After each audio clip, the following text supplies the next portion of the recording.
चलो अब बात करते हैं copper in the presence of heat, और इसके साथ हम ऑक्सीडेशन की बात करते हैं कि कॉपर हीट के साथ में अगर होता है तो क्या होता है। तो बता देता हूं कि जब प्राइमरी अल्कोहल लेते हैं तो उस कंडीशन में ऑक्सीडेशन में इसका एल्डिहाइड बनता है। सेकेंडरी अल्कोहल होता है, इसका जो ऑक्सीडेशन करते हैं तो कीटोन बनता है। और टर्सरी अल्कोहल जो हम लेते हैं तो यहां पर इसका एल्कीन बनता है। ये थोड़ा सा ध्यान रखिएगा। देखिए क्या कहना चाह रहा हूं मैं। प्राइमरी अल्कोहल, सेकेंडरी अल्कोहल और टर्सरी अल्कोहल के लिए इसका यूज किया जाता है।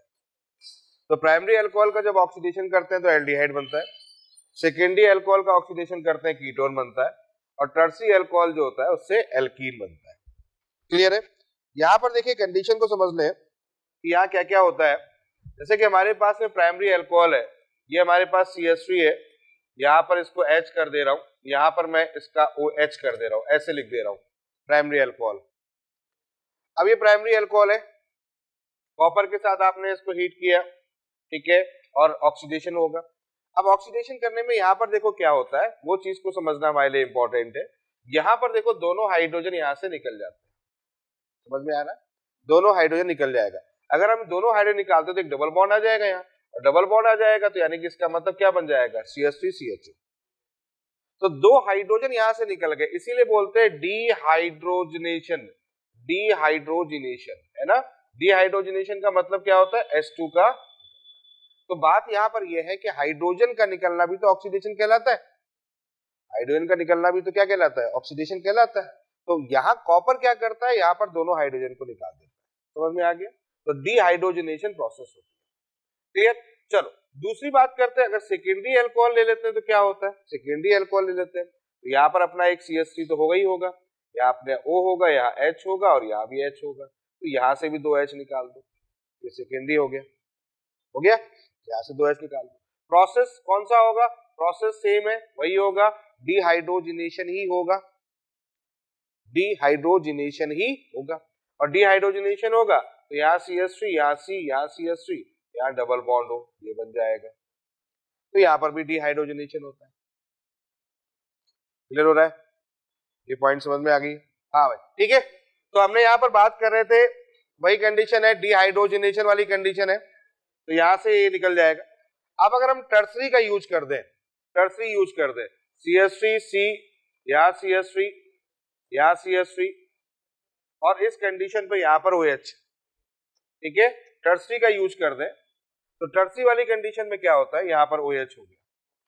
अब यहाँ क्या होता है, यहाँ क्या होता है, यहाँ से एक में OH और एक में H, ये OH हो गया और एक H यहाँ से निकाल दो। समझ में आ गया? यहां पर जो होगा वाटर निकलेगा, इसका मतलब इस कंडीशन में क्या होता है, डिहाइड्रेशन यानी एलिमिनेशन प्रोसेस होता है। हालांकि एलिमिनेशन प्रोसेस तो वहां भी है, ठीक है, लेकिन यहां पर क्या कंडीशन होती है, यहाँ CH2 एंड देन यहां पर हो गया CH2। तो ये चीज आपको ध्यान रखनी है, ठीक है।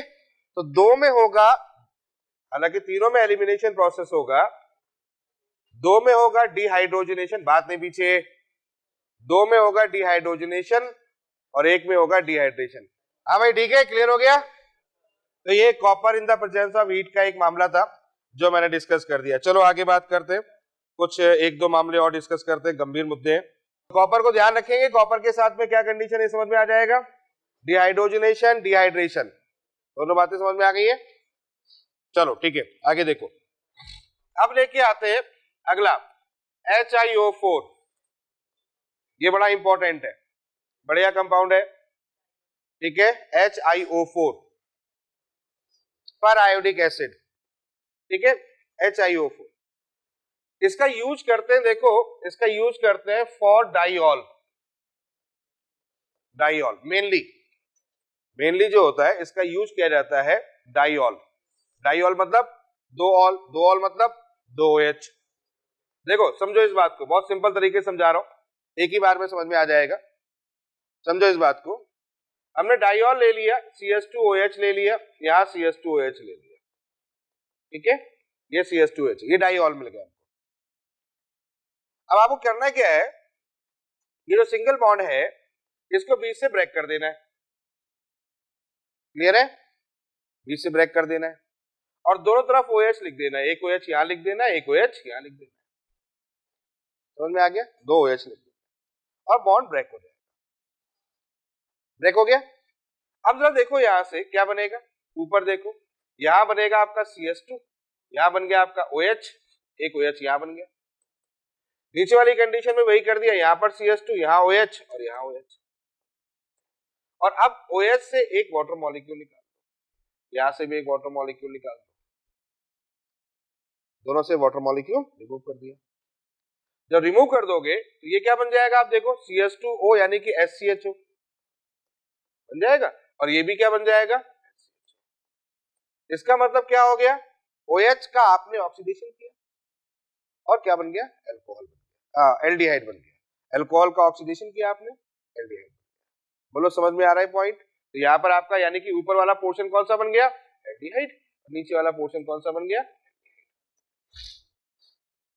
अच्छा, यहाँ पर जो अल्कोहल थे वो कैसे, प्राइमरी अल्कोहल है कि नहीं है? गौर से देखो, एक कार्बेटम से एक कार्बेटम जुड़ा हुआ है, तो ये अल्कोहल कैसा हो गया, प्राइमरी, ये अल्कोहल कैसा हो गया, प्राइमरी। तो बात तो वही है ना, प्राइमरी अल्कोहल के ऑक्सीडेशन से एल्डिहाइड बनता है, ये तो हम भी जानते हैं, बात तो वही है, कुछ नई चीज तो है नहीं।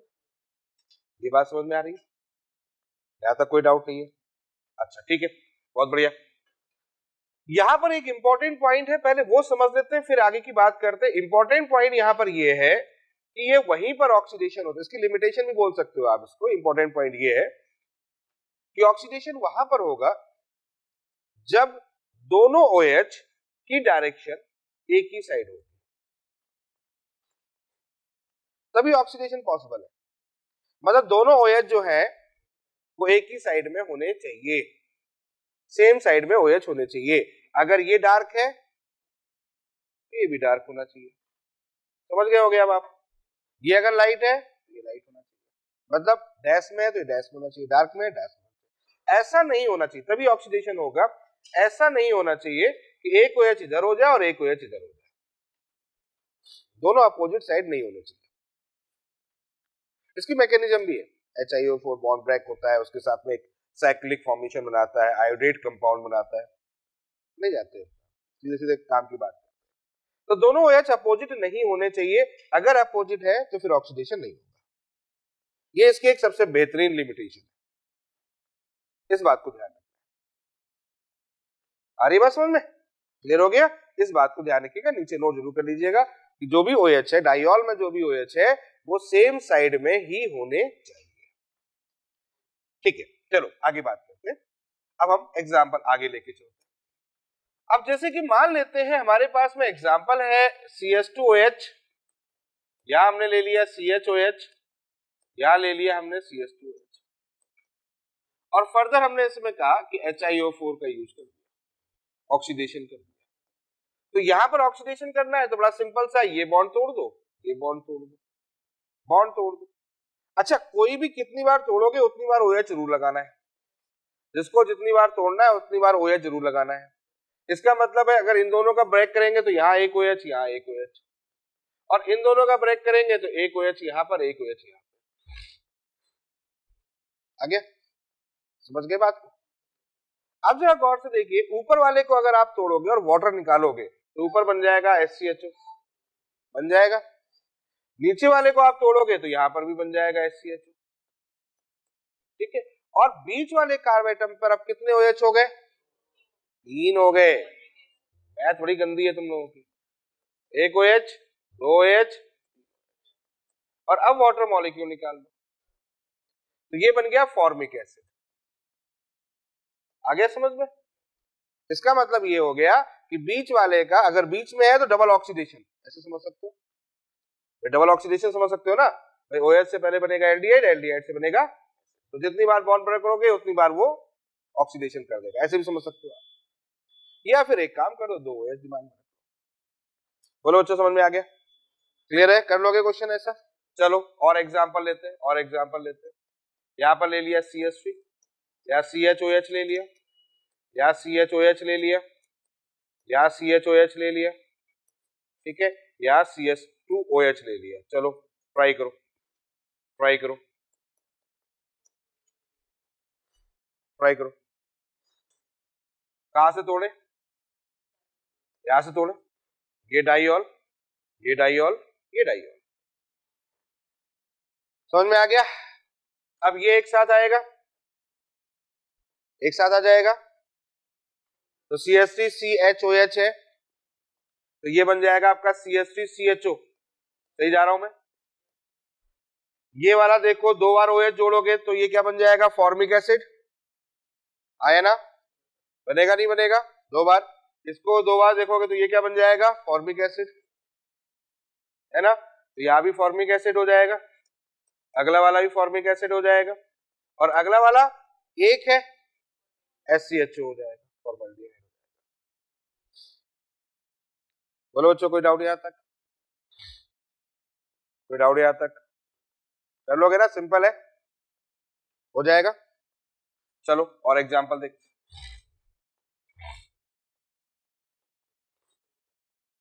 अब अगर कंडीशन हमने ये ले ली कुछ,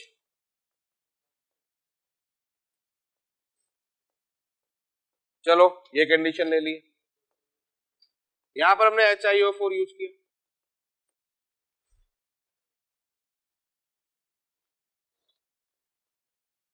तो स्पीड अप चले, ठीक है। अब क्या होगा? फिर वही कंडीशन, ऑक्सीडेशन भाई, ऑक्सीडेशन होगा, ये बॉन्ड टूटा, ये बॉन्ड टूटा, ये बॉन्ड टूटा, ये वाला क्या बन जाएगा? SCHO, बीच वाला क्या बन जाएगा? फॉर्मिक एसिड, उसके ऊपर वाला क्या बन जाएगा? फॉर्मिक एसिड, और सबसे ऊपर वाला भी क्या बन जाएगा? Formic acid. क्यों? अरे एल्डिहाइड है ना यार, एल्डिहाइड का ऑक्सीडेशन करोगे तो सीधे एसिड ही बनाएगा ना, एल्डिहाइड का ऑक्सीडेशन करोगे तो सीधे क्या बनाएगा? एसिड बनाएगा। बोलो कोई डाउट यहां तक? यानी कि हमें एल्डिहाइड दिख जाएगा तो एक स्टेप ऑक्सीडेशन करना है, एक स्टेप ऑक्सीडेशन कर देना, कर लोगे?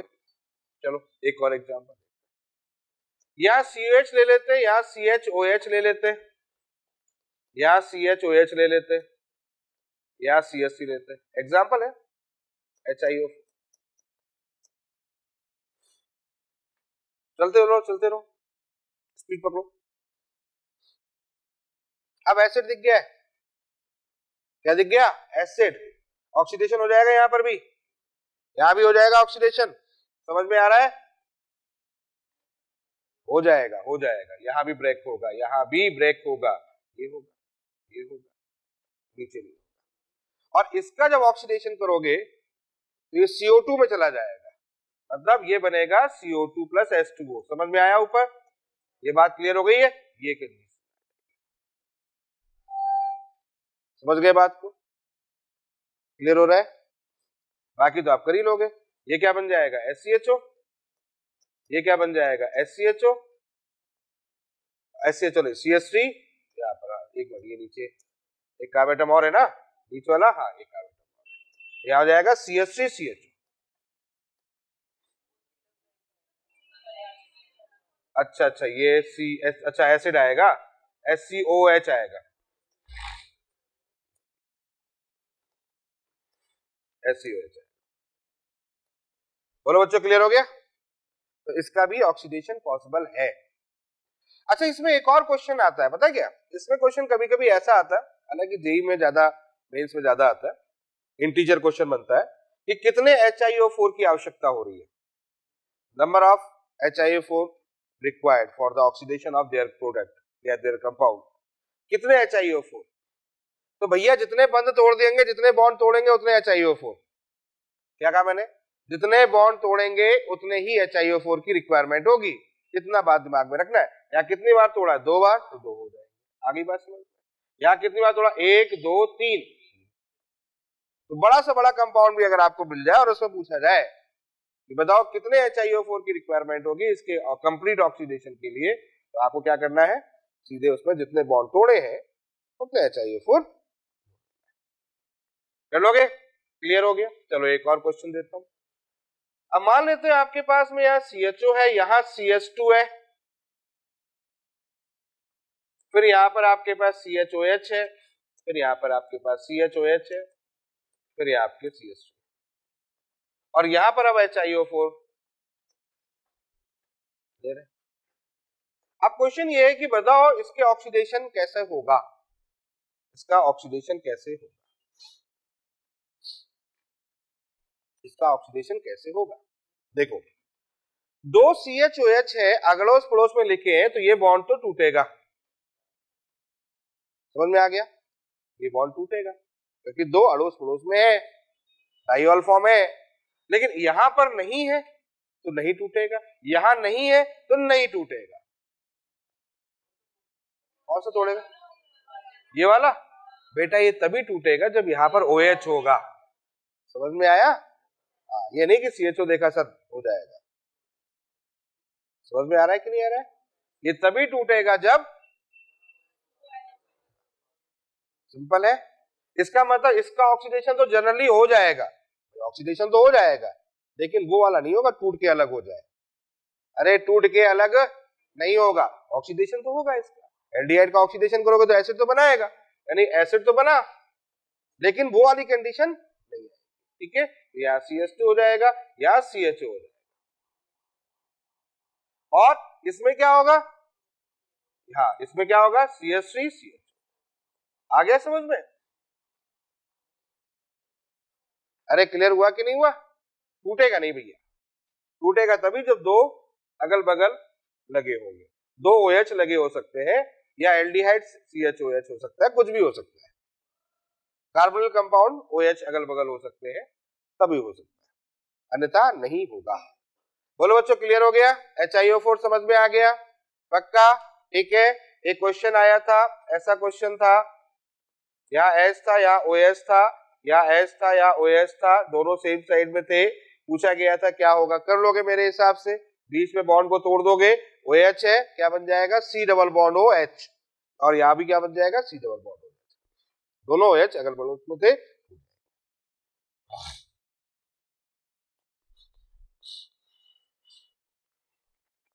ठीक है, तो ये कहानी आपको मिल गई यहाँ, ठीक है बच्चों, क्लियर हो गया, समझ में आ गया। अब चलो आगे बात करते हैं, एक और लेके आते हैं MnO2। चलो अब बात करते हैं नेक्स्ट MnO2। देखो मैग्नीज डाइऑक्साइड का भी यूज हम ऑक्सीडेशन में करते हैं, इंपॉर्टेंट है। इंपॉर्टेंट क्यों है, क्योंकि इसको बोलते हैं ये सेलेक्टिव ऑक्सीडेशन करता है, बेसिकली ये मतलब कुछ स्पेशल केस में इसका सबसे अच्छा यूज होता है। हालांकि वही कंडीशन है, प्राइमरी अल्कोहल एल्डिहाइड में होगा, यही बनाएगा, सेकेंडरी अल्कोहल कीटोन देगा, टर्सरी अल्कोहल कुछ नहीं करेगा, यानी कि टर्सरी अल्कोहल का यूज नहीं होगा, ये बात तो है। लेकिन ये बेसिकली यूज करते हैं एलाइलिक या फिर बेंजाइलिक,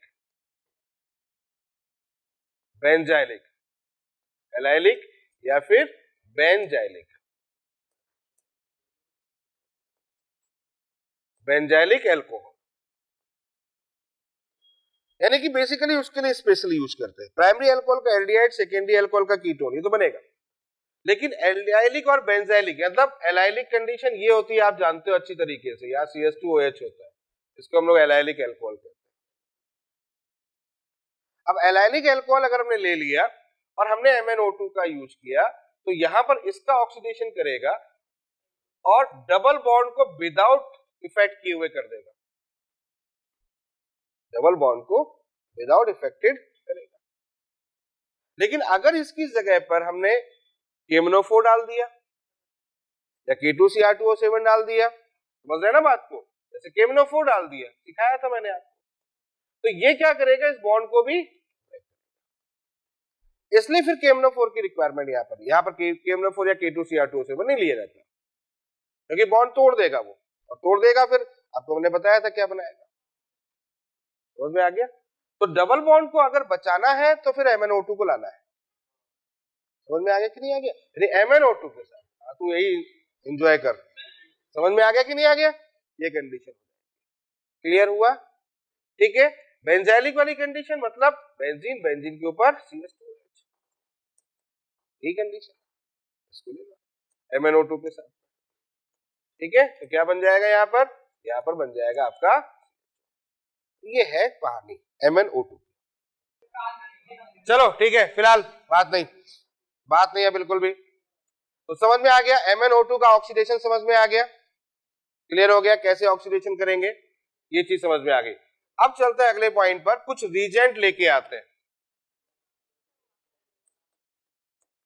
कुछ रीजेंट लेके आते हैं, बहुत इंपॉर्टेंट रीजेंट लेके आएंगे यहाँ पे, जिसमें ऑक्सीडेशन और मतलब ऑक्सीडाइजिंग एजेंट या ऑक्सीडाइजिंग रीजेंट बोल सकते हैं। इसमें सबसे पहला मैं लेके आ रहा हूं, सबसे पहला लेके आ रहा हूं रीजेंट में, first is Tollens reagent.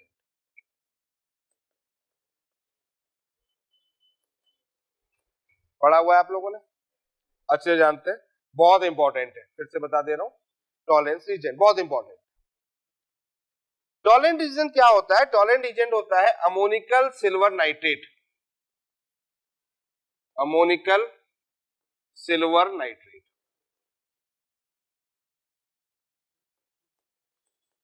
Silver nitrate solution, ammoniacal silver nitrate solution, ये होता है टॉलेंट रीजेंट। अब अमोनिकल सिल्वर नाइट्रेट का मतलब देखो क्या होता है, आप ऐसे समझ सकते हैं NH4OH प्लस AgNO3, ये बोल सकते हैं आप, ठीक है, या इसको हम ऐसे ही बोल सकते हैं कॉम्प्लेक्स कंपाउंड AgNH3 का होल 2 प्लस OH माइनस, ऐसे ही बोल सकते हैं, क्लियर है, समझ में आ रहा है? तो ये बेसिकली अमोनिकल सिल्वर नाइट्रेट है, ऐसा लिखा होगा, या कहीं कहीं पर Ag2O भी लिख दिया जाता है, Ag2O भी लिख दिया जाता है, क्योंकि सिल्वर की वैलेंसी तो +1 भी होती है ना, ये बात समझ में आ गई।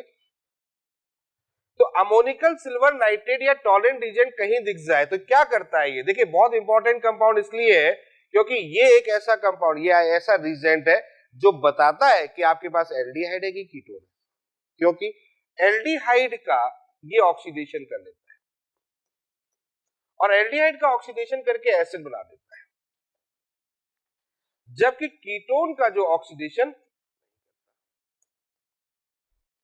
तो ये बताता है, इसको कह सकते हैं कि आइडेंटिफिकेशन के लिए यूज कर सकते हैं, एक परीक्षण है, एक टेस्ट है, जिससे हम पहचान लें कि भैया एल्डिहाइड है कि कीटोन है, क्योंकि दोनों ही कार्बोनिल कंपाउंड है, तो एल्डिहाइड है कीटोन है, इसको इससे द्वारा बता सकते हो। तो यहां पर आपके पास में एल्डिहाइड है, एल्डिहाइड का ऑक्सीडेशन करके एसिड बना देगा, कीटोन है उसका ऑक्सीडेशन नहीं करेगा। दूसरी बात यहां पर यह है कि जब ये एल्डिहाइड का ऑक्सीडेशन करता है, सुनिएगा मेरी बात को, बहुत इंपॉर्टेंट चीज डिस्कस करने जा रहे हैं, यहां पर जब एल्डिहाइड का ऑक्सीडेशन करता है, जैसे कि मान लेते हैं आपके पास में एल्डिहाइड है और आपने टॉलेंट रीजेंट का यूज कर दिया, Ag2O यूज कर दिया, तो रीजेंट यूज करेंगे तो एल्डिहाइड का ऑक्सीडेशन हो जाएगा तो एसिड बन जाएगा और इसका रिडक्शन हो जाएगा। मतलब क्या दिख रहा है आपको, यहां पर देखो इसका ऑक्सीडेशन होगा और इसका रिडक्शन होगा, तभी तो रिडॉक्स रिएक्शन होगी, और इसका रिडक्शन होगा, रिडक्शन करके क्या बना देगा, Ag बना देगा। Ag जो होती है वो उसके वॉल पर चिपक जाती है, इसीलिए इसको एक तरह से सिल्वर मिरर टेस्ट भी बोलते हैं, इसको हम लोग एक और नाम बोलते हैं सिल्वर मिरर टेस्ट। समझ में आया नहीं है, सिल्वर मिरर टेस्ट, ठीक है। सीसा दर्पण, रजत दर्पण, हाँ रजत दर्पण परीक्षा, समझ में आ गया कि नहीं आ गया? तो ये सिल्वर जो होती है वो डिपॉजिट हो जाती है लेयर के ऊपर, तो इसको हम लोग बोलते हैं सिल्वर मिरर टेस्ट। तो जैसे ही वो सिल्वर मिरर टेस्ट आता है हम समझ जाते हैं कि हमारा एल्डिहाइड, कीटोन के साथ में ये कंडीशन, समझ में आ रहा है, पॉइंट क्लियर हो गया, ये है इसकी एक खासियत। चलो आगे बात करते हैं, आगे बात करते हैं। अब पॉइंट ये होता है कि जो सिल्वर मिरर टेस्ट हुआ या जो ये टॉलेंट रीजेंट यूज किया गया, ये किसके किसके लिए फेवर करता है और किसके किसके लिए फेवर नहीं करता। तो पहली बात तो मैंने आपको बता दी, पहली बात कौन सी बता दी मैंने, एल्डिहाइड, यानी कि आपके पास में एल्डिहाइड कैसा भी होगा उसके साथ फेवर करेगा, ये तो मैंने बता दिया। एल्डिहाइड के साथ में ये फॉर्मिक एसिड के लिए भी फेवर करता है, फॉर्मिक एसिड, सुनिएगा बहुत अच्छी बात बता रहा हूं, क्योंकि क्वेश्चन कभी कभी ऐसा होता है 4 ऑप्शन आ जाएंगे, पूछा जाएगा बताओ निम्न में से कौन सा टॉलेंट रीजेंट टेस्ट देगा या किसमें टॉलेंट रीजेंट होगा?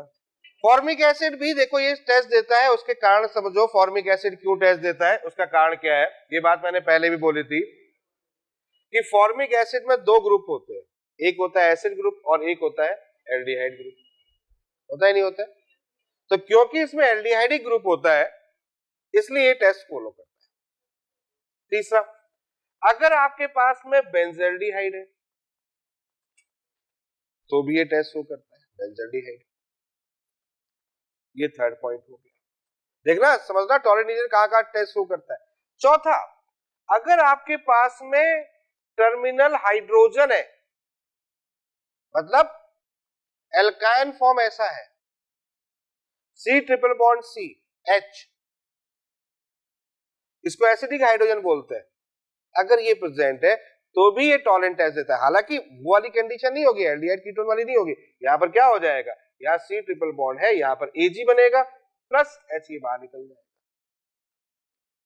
ठीक है, सिल्वर एसिटिलाइड, अगर हम एसिटिलीन की रिएक्शन आप जानते हो, अगर आप एसिटिलीन की रिएक्शन जानते हो, C triple bond C H, clear है? ये रिएक्शन अगर सिल्वर वाली कंडीशन कर दे, सिल्वर वाली कंडीशन कर दे तो उस कंडीशन पर ये सिल्वर एसिटिलाइड बनता है, Ag then C triple bond C Ag आएगा, हाइड्रोकार्बन में आएगा। ठीक है, हाइड्रोकार्बन में आएगा। क्लियर हो गया? तो ये टेस्ट भी शो करता है। अच्छा, एक और है, एक बड़ा इंटरेस्टिंग है, अगर आपके पास में कहीं पर ऐसा कुछ लगा हो, एक बड़ा इंटरेस्टिंग पॉइंट फैक्ट बताता हूं मैं आपको। इंटरेस्टिंग फैक्ट ये है कि आपके पास में R लगा हुआ है, then C double bond O लगा है, कीटोनिक फॉर्म है, और इसके बगल में अल्फा हाइड्रोक्सी लगा हुआ है, अल्फा हाइड्रोक्सी, मतलब कीटोन के बगल वाले कार्ब एटम पर अल्फा हाइड्रोक्सी लगा है। लेकिन इसके आगे कुछ नहीं होना चाहिए, इसके आगे कुछ नहीं होना चाहिए, इसके आगे नहीं होना चाहिए, मतलब कुछ और नहीं होना चाहिए, मतलब ये CH2OH फॉर्म समझ लो आप, ऐसे समझ लो, या प्राइमरी अल्कोहल समझ लो। अगर ये है ना तो इसका भी ये ऑक्सीडेशन करेगा, ये CHO बना देगा। तो ये कुछ कंपाउंड है जहां पर टॉलेंट टेस्ट फॉलो करता है। तो ये क्वेश्चन मैंने तब कह दिया कि मान लेते हैं कहीं पर ऐसा क्वेश्चन आ जाए जहां पर ये कह दे कि बताओ निम्न में से कौन टॉलेंट टेस्ट शो करता है, तो ध्यान रखना है बेंजल्डिहाइड करता है, फॉर्मिक एसिड करता है, एल्डिहाइड, सारे एल्डिहाइड जो होते हैं वो टेस्ट शो करते हैं। ठीक है, और एक और मैंने बता दिया, ये वाला फॉर्म है, ये करता ही करता है, और साथ में ये वाला एक फॉर्म है, ये भी करता है। ठीक है, एक एग्जांपल और दे देता हूं मैं, कहीं देखा था मैंने एग्जांपल, ये OH है, यहां पर ये C डबल बॉन्ड O, ये ग्रुप भी ध्यान रखिएगा, ये ग्रुप भी, हालांकि आपके उसमें तो नहीं आएगा, नहीं आया ये जेई वगैरह में है। ठीक है, लेकिन ये छोटे छोटे पॉइंट वो तो करते ही है, ग्लूकोज फ्रैक्टोज तो देता ही है भाई, ग्लूकोज तो देता है CHO ग्रुप है, फ्रैक्टोज भी देता है, हालांकि उसमें कीटोनिक ग्रुप है, लेकिन वो साइक्लिक फॉर्म बनता है, उसमें टॉटोमेरिज्म होती है, उसके बाद से वो आगे बायोमोलिक्यूल में देखेंगे। या लिखना चाहो तो लिख लो, अच्छा याद दिला दिया।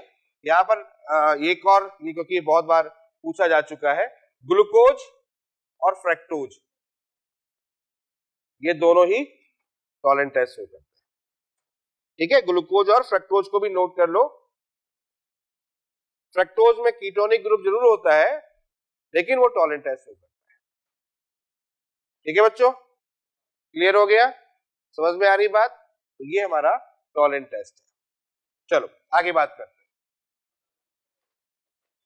टॉलेंट टेस्ट के बाद एक और आता है, इसको बोलते हैं फेलिंग टेस्ट, फेलिंग रीजेंट या Fehling test. Next, Fehling test या फेलिंग रीजेंट। देखो फेलिंग टेस्ट क्या होता है, टॉलेंट टेस्ट की तरह से ही फेलिंग टेस्ट भी होता है,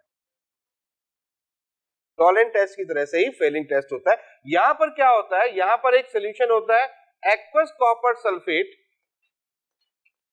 एक्वस कॉपर सल्फेट, साथ में चलते रहे, aqueous copper sulphate plus sodium potassium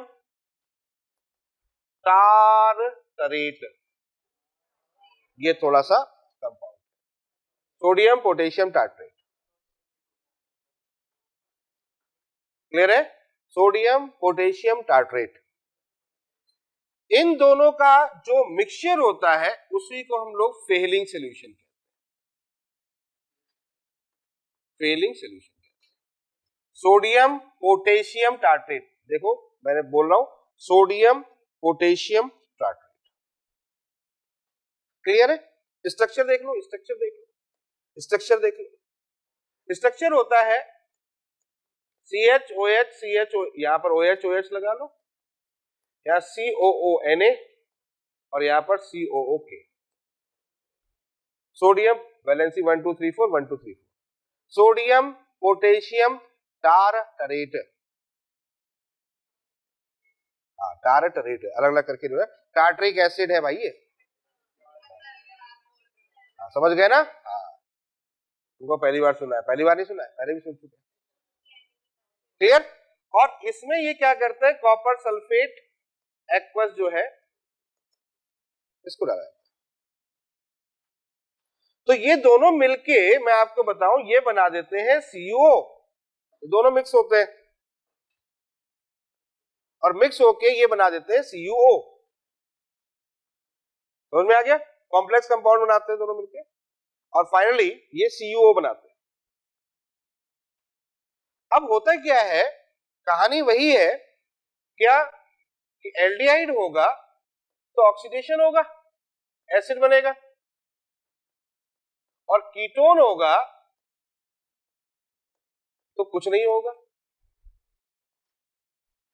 समझ में आ गया? बात वही है,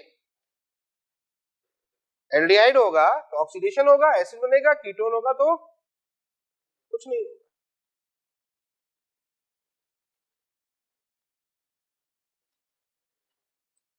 ठीक है, समझ में आ गया? अब पॉइंट ये है कि होता क्या है इसके अंदर, उस चीज को समझ लेते हैं। तो बच्चों होता ये है कि जब हम एल्डिहाइड लेते हैं और एल्डिहाइड के साथ में जब हम CuO लेते हैं तो यहां पर रिडॉक्स प्रोसेस करता है। रिडॉक्स प्रोसेस कैसे करता है, एल्डिहाइड को एसिड में कन्वर्ट कर देता है और CuO को Cu2O में कन्वर्ट कर देता है।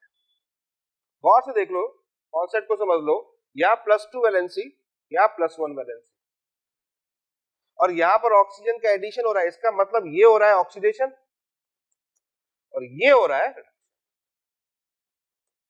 क्लियर है? रिडॉक्स प्रोसेस होगा। देखो बिना रिडॉक्स प्रोसेस के तो कुछ होना ही नहीं है। आप कोई भी रीजेंट यूज कर रहे हो, अगर वर्क कर रहा है तो वर्क तभी करेगा जब उसमें रिडॉक्स प्रोसेस होगा, अगर रिडॉक्स प्रोसेस नहीं है तो नहीं होगा। ऐसा थोड़ी है वो बैठा हुआ है, हाँ भैया तू ऑक्सीडेशन कर ले, हाँ भाई तू रिडक्शन कर ले, उसको खुद भी कुछ ना कुछ करना पड़ेगा। समझ में आया कि नहीं? ये कंडीशन। तो यहां पर देखो एल्डिहाइड एसिड में, CuO Cu2O में। अच्छा यहां पर एक बड़ी अच्छी बात ये होती है, हम जो कलर से है ना उससे पहचानते हैं कि ऑक्सीडेशन हो रहा है, रिडक्शन हो रहा है, प्रोसेस हो रही है कि नहीं हो रही है, कलर से पहचानते हैं। कैसे? क्योंकि कॉपर की बात करें, कॉपर Cu2+ है, Cu2+ जो होता है वो ब्लू कलर होता है। इसका मतलब पहले यहां पर जो इसका कलर था वो ब्लू था, और Cu+1 की बात करते हैं तो ये रेड कलर होता है। तो ब्लू से रेड हो गया, ब्लू से रेड हो गया। तो ब्लू से अगर रेड हो गया इसका मतलब प्रोसेस हो गया, और ब्लू से रेड अगर नहीं हुआ तो इसका मतलब प्रोसेस। ये बात समझ में आ रही है? क्लियर हो रहा है? कोई डाउट नहीं है यहां तक? इस बात को ध्यान रखेंगे, ठीक है? अब आगे की कहानी सुनो। अब पॉइंट ये होता है कि ये किसका ऑक्सीडेशन करता है, किसका ऑक्सीडेशन नहीं करता। क्या जितने भी टॉलेंट रीजन में हमने यूज किए, क्या सभी का ऑक्सीडेशन करता है? ठीक है, तो सुनो, एल्डिहाइड का तो करता ही है, इसमें तो कोई इशू है नहीं, एल्डिहाइड का तो करता ही है। फॉर्मिक एसिड का नहीं करता, फॉर्मिक एसिड का नहीं करता, क्योंकि इसकी एक खासियत होती है, वो खासियत बताता हूं मैं आपको। फेलिंग टेस्ट का एक बड़ी अच्छी खासियत ये होती है कि ये केवल उन्हीं कंपाउंडों का ऑक्सीडेशन कर सकता है जिसमें अल्फा हाइड्रोजन एटम प्रेजेंट होगा। क्या कहा मैंने? आपका CHO ग्रुप प्रेजेंट है, बगल में C है, इस पे अल्फा हाइड्रोजन एटम होना चाहिए, अल्फा हाइड्रोजन एटम होना चाहिए। CHO ग्रुप जहां लगा है उसके बगल वाले कार्बन एटम पर अल्फा हाइड्रोजन एटम होना चाहिए। अगर उस पर अल्फा हाइड्रोजन एटम है तो फीलिंग टेस्ट काम करेगा, ये तो नहीं करेगा। और यहां पर देखो आप फॉर्मिक एसिड को देख लो, फॉर्मिक एसिड को देख लो, नहीं कर पाएगा। अरे हाँ है ना, बेंजल्डिहाइड। अब आप देखो, यही बात मैंने यहां लगा लो, अल्फा कार्बन एटम पे हाइड्रोजन है क्या? नहीं है, नहीं करेगा। आ रही बात समझ? क्लियर हुआ कि नहीं हुआ? अल्फा हाइड्रोजन एटम कंपाउंड अगर होते हैं तो उनमें ये काम करता है। तो टॉलरेंट रीजन दमदार होता है, वो बहुतों कंपाउंड के साथ काम करता है। ये स्पेसिफिक कंडीशन है कि भाई इन्हीं के साथ वर्क करेगा, बाकी के साथ वर्क नहीं करेगा। आ रही है बात समझ में? क्लियर हो रहा है कि नहीं हो रहा है? तो ये फेलिंग की खासियत है। अब बात करते हैं, एक और लेते हैं, दैट इज द बेनेडिक्ट।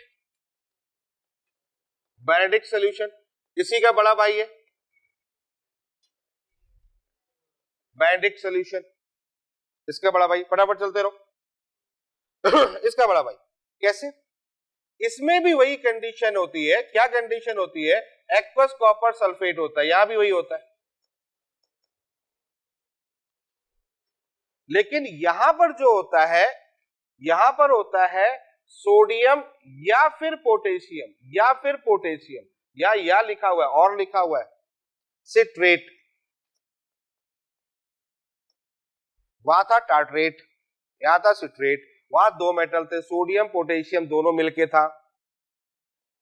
यहां एक ही होगा, या तो सोडियम होगा या फिर पोटेशियम होगा, कोई भी मेटल लगा लो। टार्ट्रेट, टार्ट्रेट सिट्रेट की बात करते, सिट्रिक एसिड याद करो क्या था? CH2 COO, सोडियम ले लेता हूं, C COO Na, यहां पर OH CH2, ये है हमारा citrate, ions citric acid, sodium citrate. समझ में आ रहा है? और इसके साथ में aqueous copper sulphate, aqueous copper sulphate, दोनों मिल जाएंगे आपस में, दोनों मिल जाएंगे, दोनों मिल जाएंगे।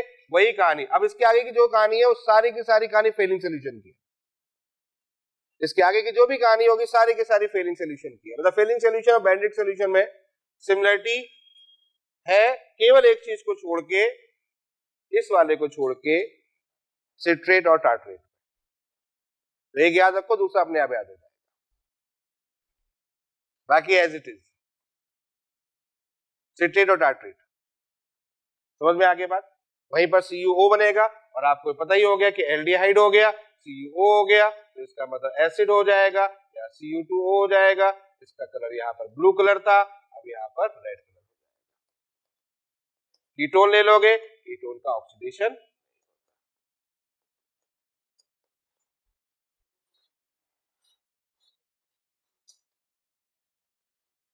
ठीक है बच्चों? तो क्लियर हो गया? तो ये हमारे पास में अगली कंडीशंस थी जहां पर हम बेंडिक्ट सॉल्यूशन की बात। अब एक दो छोटे छोटे और हैं, उनको भी सीख लेते हैं। जैसे कि आपने सीखा, कहीं पढ़ा होगा, सिफ रीजेंट, सिफ बेस पढ़ा है, सिफ रीजेंट,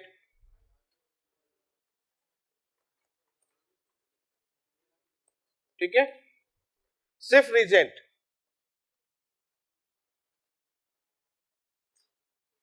सिफ रीजेंट क्या होता है? देखो, सिफ रीजेंट एक मिक्सचर होता है रिसोर्सिनॉल और सल्फ्यूरस एसिड का, पैरा रिसोर्सिनॉल सल्फ्यूरस एसिड का एक मिक्सअप होता है, ठीक है? मिक्सचर होता है, डाइज, पैरा रिसोर्सिनॉल डाइज होती है, कलर होता है। समझ में आ गया? नहीं आया? भूल जाओ।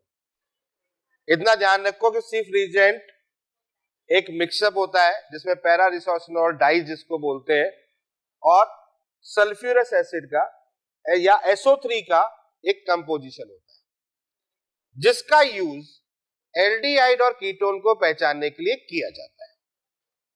समझ में आ गया? क्लियर है?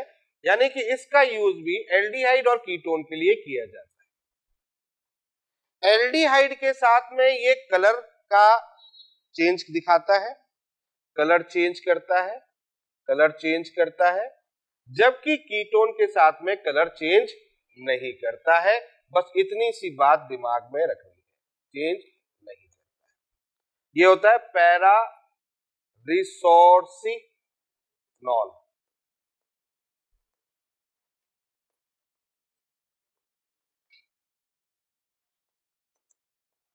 प्लस H2SO3 या SO3,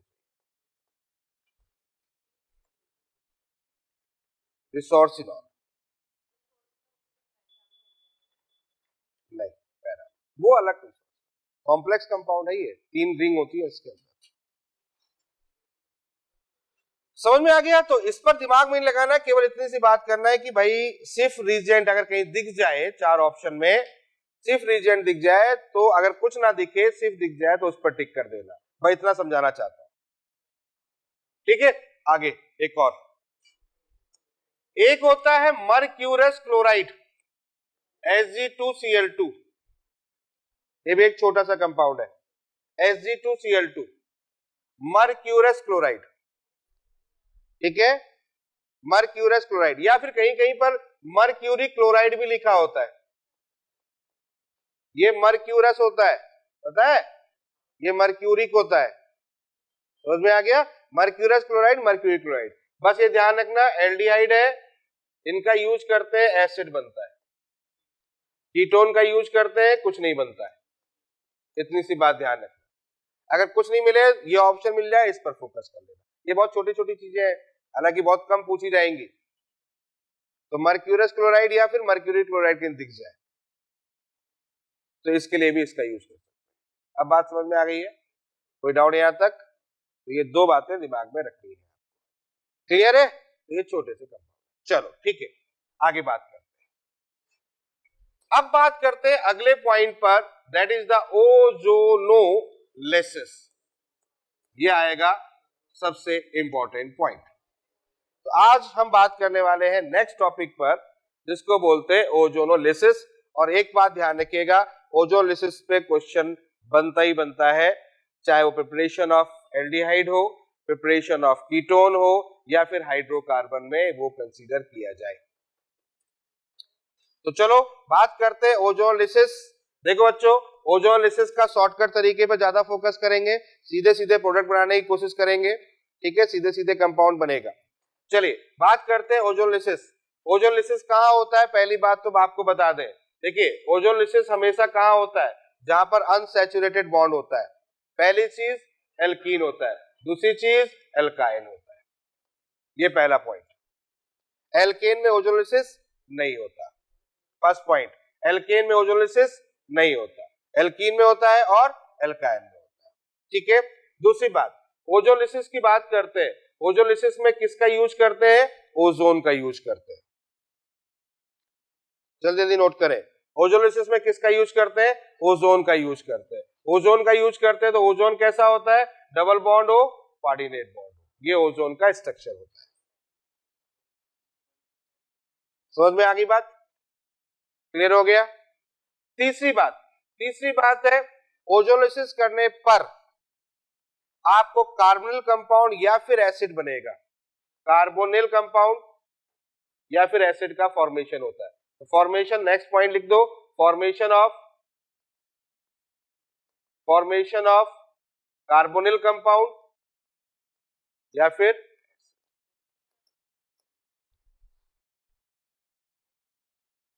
ठीक है, कार्बोनिल कंपाउंड होगा या फिर एसिड। क्लियर हो गया?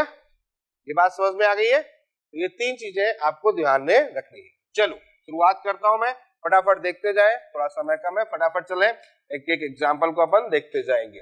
पहला एग्जांपल हमारे पास में है एल्कीन, ये देखिएगा एल्कीन। हाँ एक बात और नोट कर लेता हूं, एक बार और नोट करता हूं, रिएक्शन जो होती है वो 2 तरीके से हो सकती है। ओजोन की रिएक्शन 2 तरीके से हो सकती है।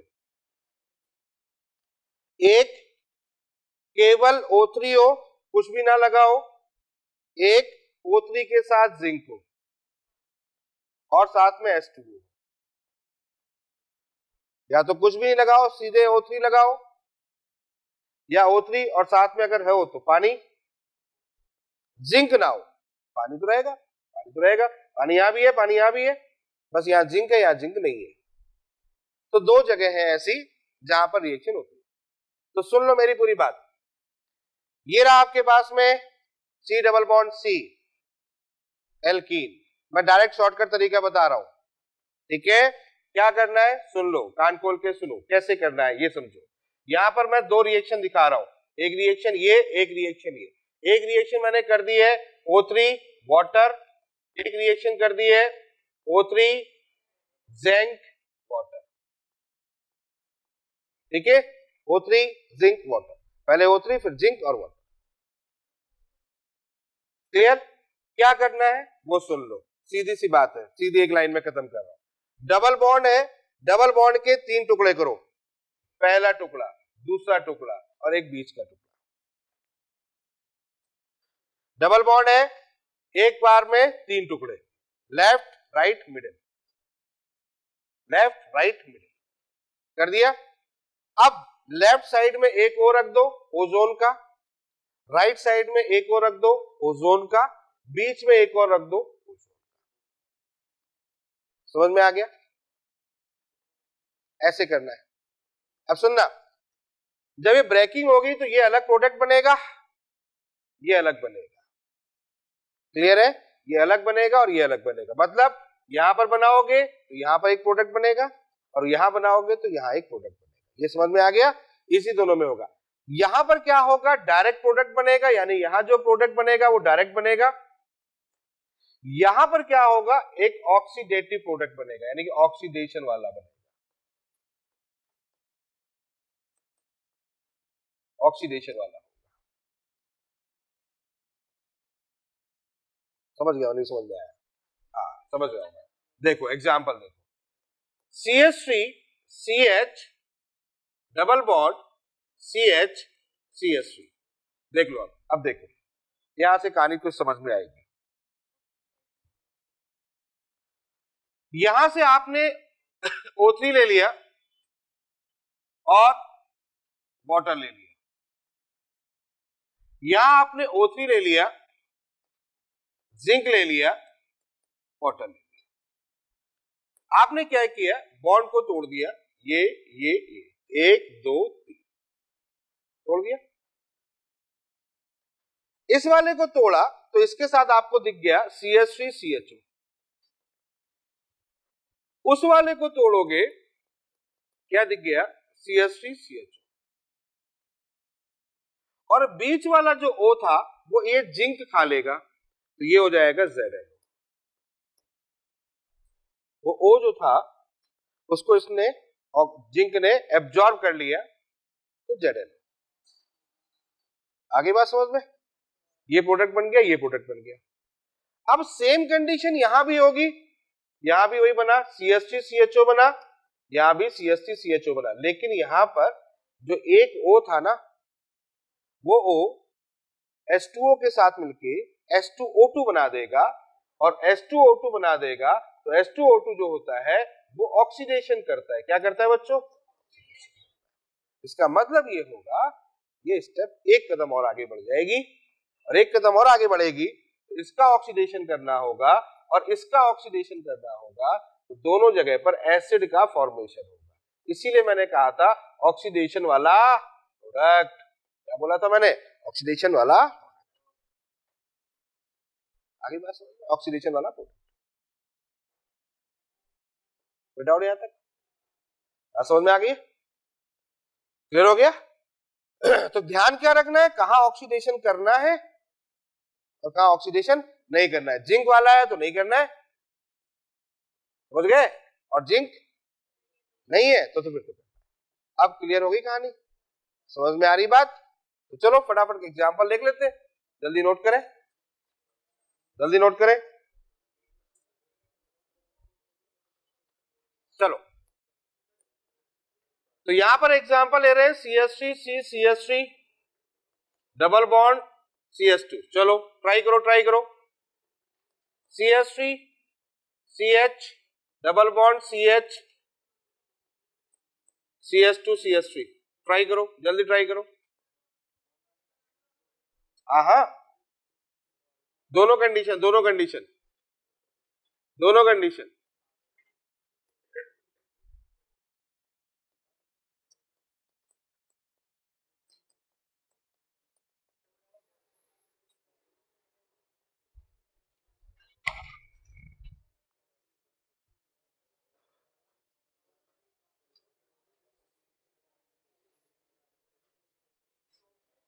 चलो देखो, फर्स्ट में मैं डायरेक्ट O3 ले रहा हूं या O3 जिंक ले रहा हूं, H2O ले रहा हूं। फर्स्ट वाले में समझ गए होगे, ठीक है। एक तरफ आपका कीटोन बन गया, अरे बन गया, और एक जगह क्या बन गया, SCHO बन गया। अब कीटोन का ऑक्सीडेशन हो सकता है क्या? नहीं, तो कीटोन को एज इट इज छोड़ देना है। समझ में आ गया? अब मैं ले रहा हूं O3 in the presence of H2O। Ketone को एज इट इज छोड़ दो, कीटोन के साथ कुछ नहीं करना है, एज इट इज, और ये SCOH। क्लियर हो गया? SCOH। फॉर्मल्डिहाइड का ऑक्सीडेशन करोगे तो क्या बन जाएगा? Formic acid. चलो नेक्स्ट, अब यहां पर समझ में आ गया। यहां पर बनेगा आपका CH3, मैं ऊपर ले रहा हूं CH3 CHO plus CH3 CH2 CHO। इसका फर्दर ऑक्सीडेशन कर दो। यहां पर जिंक के साथ ले रहा हूं, यहां without zinc CH3 COH plus यहां पर हो जाएगा CH3 CH2 COH। यहां देखो कुछ नहीं होगा, सेम होगा दोनों में, दोनों ही कीटोन है। और पीछे वालों फोकस इधर करो, CH3 CH3 डबल बॉन्ड हो, एज इट इज दोनों में सेम होगा, नेक्स्ट यहां पर आ जाओ, इधर वाला तो बिल्कुल एज इट इज सेम होगा, इधर वाले में एक बार एसिड बनेगा, एक बार एल्डिहाइड बनेगा। कर लोगे? अगर जिंक के साथ ले रहा हूं मैं तो यहां हो गया CH3 CHO, और इसको अगर विदाउट जिंक लूंगा तो यहां हो जाएगा CH3 COOH। बाकी दोनों में ये सेम हो गए होंगे क्वेश्चन। कोई बहुत बड़ी चीज नहीं है, बहुत सिंपल है। क्लियर है? बहुत सिंपल है, ठीक है। अब मान लेते हैं आपके पास क्वेश्चन आ जाए CH3 CH double bond CH, then CH double bond C, then double bond CH, then C2H5। देखो एक से ज्यादा बॉन्ड आ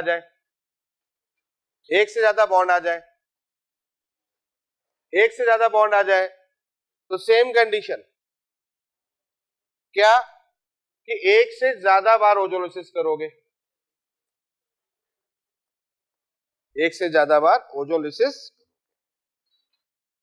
भाई जितनी बार बॉन्ड मिलेंगे उतनी बार ओजोलिसिस कर लो, ऐसे मान के चलो आप, ठीक है। जितनी बार बॉन्ड मिलेंगे, जितनी बार अनसैचुरेटेड पाई बॉन्ड होगा उतनी बार ओजोलिसिस।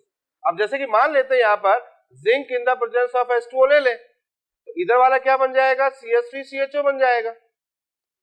इन दोनों में बात करें तो यहां क्या बन जाएगा? CHO CHO बन जाएगा। अरे हाँ या ना? और इधर क्या बन जाएगा? C2H5 CHO बन जाएगा। ये देखो ना, सिंपल है भाई, दो बन जाएंगे। देखो आप गौर से देखो, यहां पर आपका CH3 CHO बन जाएगा, एक जगह पर CHO CHO बन जाएगा, एक जगह पर C2H5 CHO बन जाएगा। यानी कि अगर एक से ज्यादा बॉन्ड होंगे, दो होंगे तो तीन प्रोडक्ट होंगे, तीन होंगे तो पांच प्रोडक्ट होंगे, कि चार होंगे? तीन होंगे तो कितने प्रोडक्ट होंगे?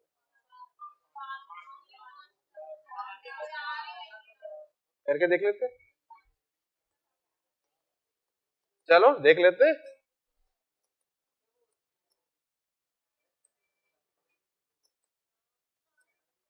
बताओ,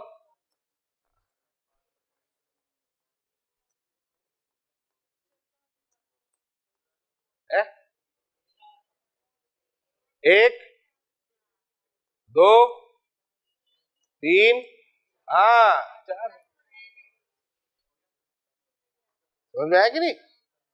तो तीन होंगे तो चार होंगे, दो होंगे तो तीन होंगे, एक एक बढ़ता जाएगा। तो यहां पर आपने ऑक्सीडेशन कर लिया, CH3CHO हो गया, यहां बीच में आ गया CHO आ गया, और इधर आ गया तो C2H5CHO।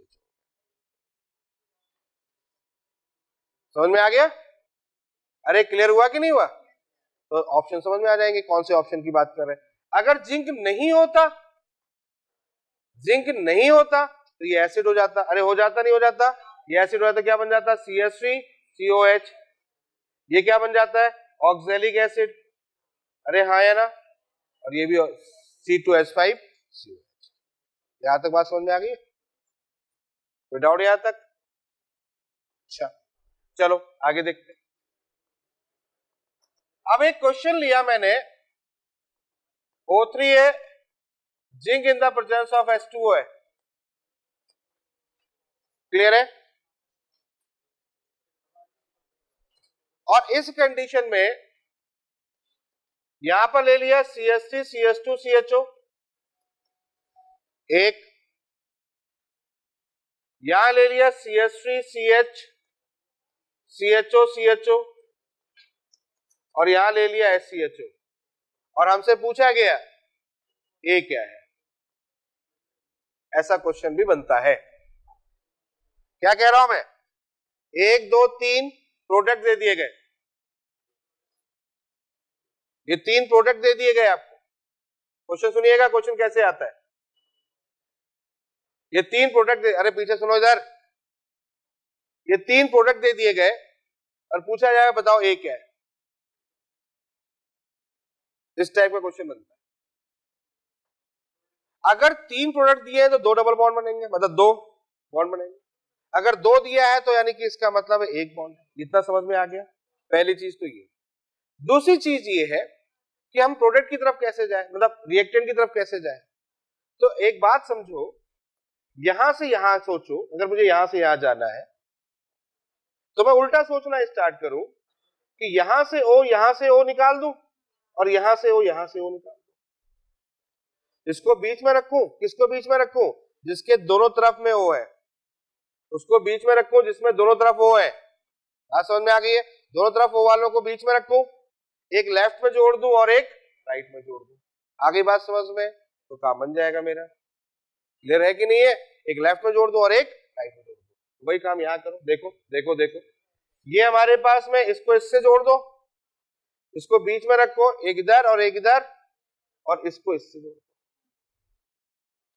जोड़ दिया। तो यहां पर आपके पास क्या बन जाएगा? देखो CH3CH डबल बॉन्ड, CH3CH2, एक मिनट, CH3CH2CH डबल बॉन्ड बना। फिर डबल बॉन्ड के साथ में CH, फिर देन CH के बाद CH3, फिर देन CH डबल बॉन्ड, फिर CH। देखो कैसे बनाया, फिर से रिपीट कर रहा हूं। ये वाला हिस्सा मिडिल में, ये मिडिल में है, समझ में आ गया? ये वाला हिस्सा कहां है? लेफ्ट में। ये वाला हिस्सा कहां है?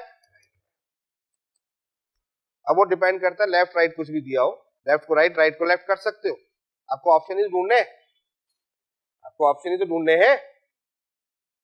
समझ में आया कि नहीं है? अरे क्लियर हुआ कि नहीं हुआ? बन जाएगा कि इधर से बॉन्ड निकालो, ऑक्सीजन यहां से निकालो, ये ऑक्सीजन यहां से निकालो, और जिसमें दोनों तरफ में ऑक्सीजन लगी हुई है उसको बीच में रखो। सिंपल है। एक क्वेश्चन और देता हूं, जल्दी नोट करो। ये बना लो, बाद में बना लेना इसको। भाई इसको बना लिया, क्वेश्चन लिख लिया ना, हाँ तो घर पे सॉल्व करो इसको।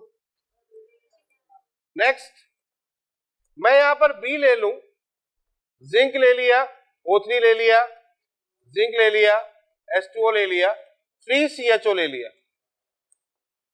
3CHO ले लिया, 3 molecule of the CHO, 3 molecule of the CHO। ठीक है, अब 3 मॉलिक्यूल ऑफ द CHO ले लिया और पूछा गया बताओ क्या है, तो बता पाएगा? बेंजीन है, बिल्कुल सही है। कैसे? CHO, यहां लिया, देन CHO, फिर यहां पर CHO, देन CHO, फिर यहां पर CHO, देन CHO। ये देखो 1 2, ठीक है। क्या करें, जगह नहीं मिली।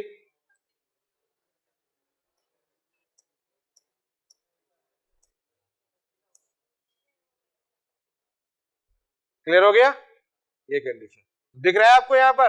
बोलो बच्चों, समझ में आ गया? क्लियर हो गया? तो ऐसे क्वेश्चन ही बन सकते हैं भाई। यहां पर ओजोलिसिस, यहां और यहां, बन गया CHO। क्लियर हो रहा है? कर लोगे, सिंपल है। तो क्वेश्चन कैसे भी आ सकता है ओजोलिसिस पर। CHO वाली कंडीशन समझ में आ रही है? अच्छा, टॉल्यूइन ले रहा हूं, टॉल्यूइन ले रहा हूं, O3 जिंक H2O, बताओ प्रोडक्ट क्या होगा? O3 जिंक H2O, टॉल्यूइन ले लिया, O3 zinc H2O, O3 zinc H2O, bond तोड़ो,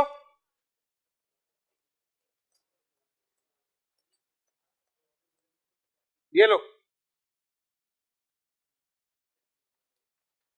तो पहला आपका CH3 then C double bond O then CHO, ये फर्स्ट हुआ, प्लस CHO सेकेंड हो गया, प्लस CHO थर्ड हो गया। आई थिंक यही होगा। CH3 C, ये वाली कंडीशन, फिर ये कंडीशन, फिर समझ में आ गया कि नहीं आ गया? जैसे एक क्वेश्चन आया था, अब ये क्वेश्चन एक आया हुआ है, मेसिटिलीन तो हमने पढ़ी रखा है। पूछा गया था when the ozonolysis of the mesitylene which product form, mesitylene का ओजोनीकरण करने पर कौन सा उत्पाद बनता है? हाँ, O3 जिंक H2O। बेटा जिंक H2O में रुक रहा हूं मैं, मतलब जिंक हटा दूंगा तो फिर एसिड की तरफ जाना पड़ेगा, समझ गए ना बात को? इसलिए मैं जिंक पर, इसका मतलब एक ही बार रुक रहा हूं उसको, तो क्या बनेगा? यही बनेगा आपका 3CH3 then C double bond O then CH।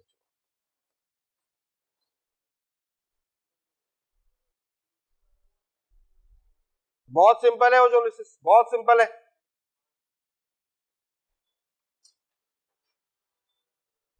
तो मेसिटिलीन का ओजोलिसिस करने पर ये कंडीशन फॉलो।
तो कितनी बार तोड़ देंगे? 2 बार। यहां क्या हो जाएगा? CH3 COH plus C2H5। Clear हो गया? तो ये चीज को ध्यान रखना, ठीक है। तो यहां पर आपको ट्रिपल बॉन्ड होगा 2 बार, और सिंगल बॉन्ड होगा, डबल बॉन्ड होगा तो डबल बॉन्ड में 2 कंडीशन, जिंक और विदाउट जिंक। यहां पर जिंक का कोई लेना देना। कोई डाउट यहां तक? समझ में आ गया? अच्छा, ट्रिपल बॉन्ड डबल बॉन्ड दोनों हो जाए तो क्या होगा? मान लेते ये कंडीशन हो गई, कर लोगे मेरे हिसाब से तो भाई। यहां पर एक बार यहां, तो यहां बनेगा एसिड, यहां बनेगा एल्डिहाइड। समझ में आ गई बात, क्लियर हो गया। यहां पर एक बैलेंस ही ज्यादा बना दिया। ठीक है बच्चों, तो ये रहा आपके पास में ओजोन रिसर्च। ठीक है, तो यहां तक हमने कंप्लीट कर लिया। चलो नेक्स्ट टर्न पे बात करेंगे हाइड्रोकार्बन के साथ।